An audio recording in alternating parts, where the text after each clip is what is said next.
first question that we want to go over, and this is something that we've learned in the past couple months, and so we figured we would share it with you.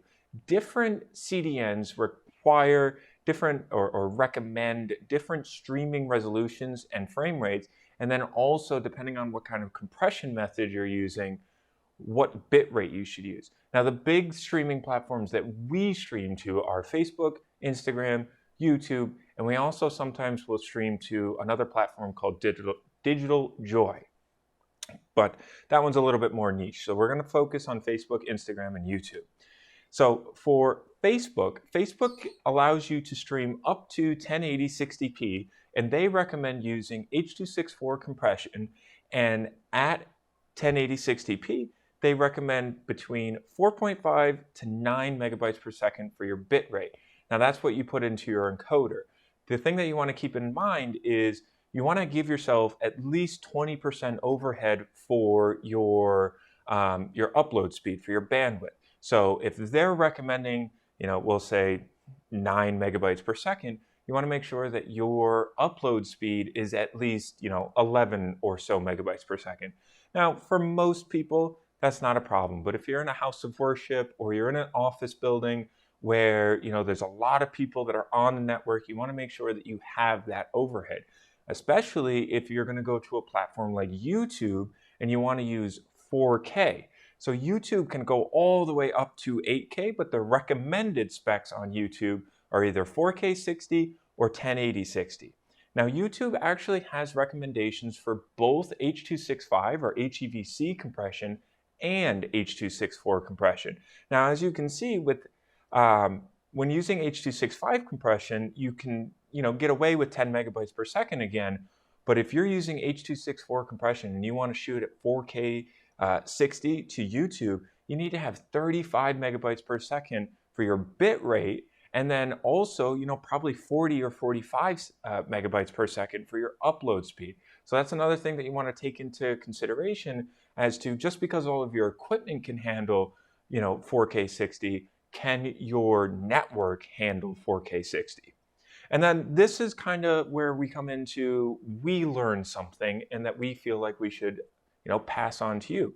For LinkedIn, they actually don't recommend it going at 1080. They recommend that you stream at 720 and 30 frames per second. Now, all of our shows are done in 60 frames per second. So, that can create a little bit of a problem if you're shooting in higher frame rates, but then, can your encoder, downsample or cut out half of those frames automatically, or do you need to do something to change your camera settings or whatever? So you got to always make sure that you're looking at the CDN's recommendations.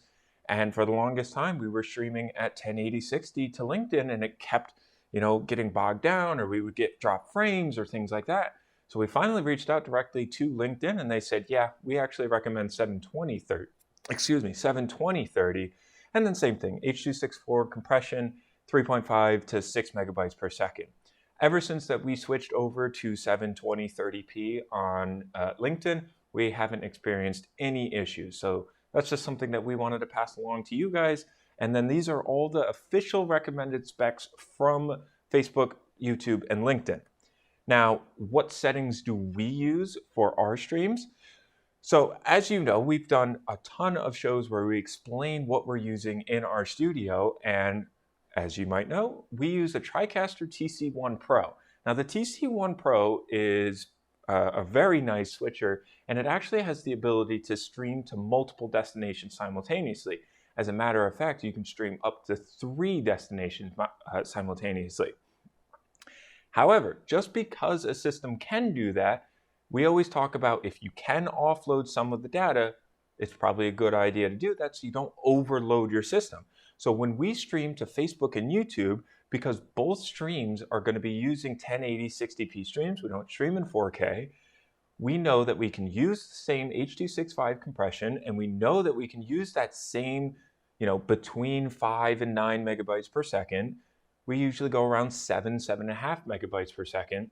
And what we do is we actually only send one signal out from our TriCaster, and we send that to Restream, and then Restream redistributes it to Facebook and YouTube. However, When we stream to LinkedIn and Digital Joy, which is another hosting platform for another website that we stream to sometimes, we have that problem because Digital Joy recommends 1080-60 as well, same as Facebook, and LinkedIn recommends 720 30p. So fortunately, with the TriCaster, not only are we allowed to send multiple signals at the same time, you can have varying signals. So we have one of the encoder settings set to 720 30p H.264 compression at 5 megabytes per second. And then we have our second encoder, which is built right into the TriCaster. That is sending a signal to Digital Joy at 1080 60p H.264 compression at 8 megabytes per second. Now, what we're feeding into our TriCaster is actually 4K 60 signals, but then the TriCaster is able to downsample to 1080 and also downsample to 720, but it's also able to only send half of the frames to be able to send a 30p signal as well. So that's great for us. Now, if you are using an encoder that allows for multiple destinations but does not allow for different encoder settings, what you're going to want to do is you're going to want to use the highest common denominator. So in that case, you would want to send this 720 30p signal to both Digital Joy and LinkedIn. Because again, if you start sending a higher signal rate than what LinkedIn can accept, it's going to get bogged down. You're going to drop frames. You're going to have issues. So a good rule of thumb is the highest common denominator to make sure, because Digital Joy can take a 720p signal no problem. Its maximum is 1080, whereas LinkedIn's maximum is 720. So you want to match them if you can only send one encoder setting out.